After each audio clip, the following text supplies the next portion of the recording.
Pork belly hamonado. Linggo na naman. Magluluto tayo ng napakasarap na pork belly hamonado. Ayan. Una, hiwain natin yung karne. Ganito.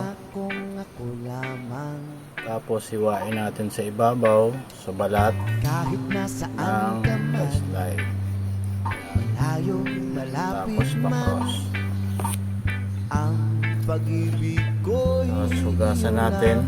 Pagkatapos natin hiwain. Pangarap ko sa tuwina, lagi kang laman ng isip. Kasi ay nalaglag. Ito, ulit. Hugasan ulit. Ito. Kahit na anong mangyari, Yan ang mga soap. Dahil nawalan kami ng gas, bumili muna ako ng gas. Lagyan natin ng asin. Lagyan din natin ng asin, paminta, tapos yung kabila. Ayan. Buksan natin ang apoy. Ako ayaw sumindi. Ayaw sumindi ng apoy. Isa pa. Ayaw talaga. Sira na ata. Okay, yun. Okay, ayan.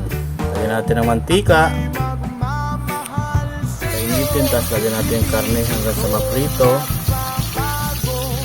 Ayan. Okay, dahan-dahan lang. Ayan. Depende nyo sa inyong niluluto, kailan lulutuin nyo. Tapos, prituhin nyo hanggang sa mamula. Mamula. Malutong-lutong muna natin. Ayan, dito mapulan na nakikita natin. Yan yung ating mga gagamitin. Yan, tinakpan natin. Tingnan natin kung luto na. Ay, hindi pa. Yan, medyo namumula na siya. Ayan. Yan, pwede na to. Tapos yan, ahunin natin, napatayin natin yung apoy. Pag yan medyo luto na, prito na.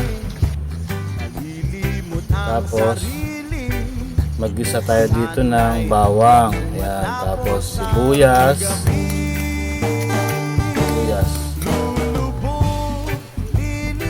Ayun, isayin natin. Pagkatapos, lagyan natin yung pinirito natin karne.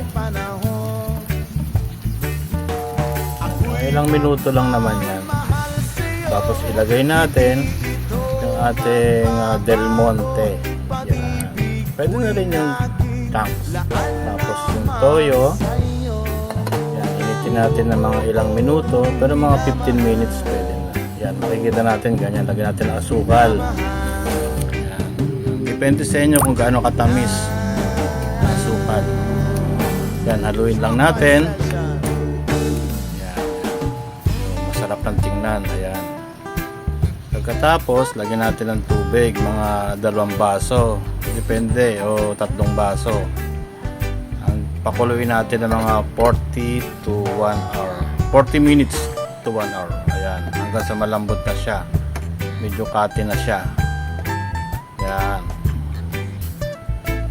Pagkatapos, lagyan natin ng pineapple. Ganyan lang kadali magluto ng pork hamonado. Ayun. Pork hamonado. Pork belly hamonado. Isa sa mga paborito ko pong niluluto yan. Ito na, luto na. Pwede na pong tikman, pwede na tayong kumain. Yan.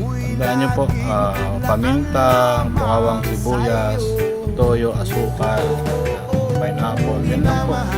Saka yung isang kilong karne. Pwede na kumain, masarap yung tanghalian.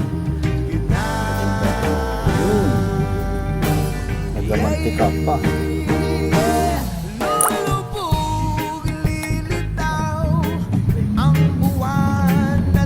Natin kung gaano kalambot. Napakalambot, napakasarap. Ito, nakagutom talaga. Talaga namang mapapawaw.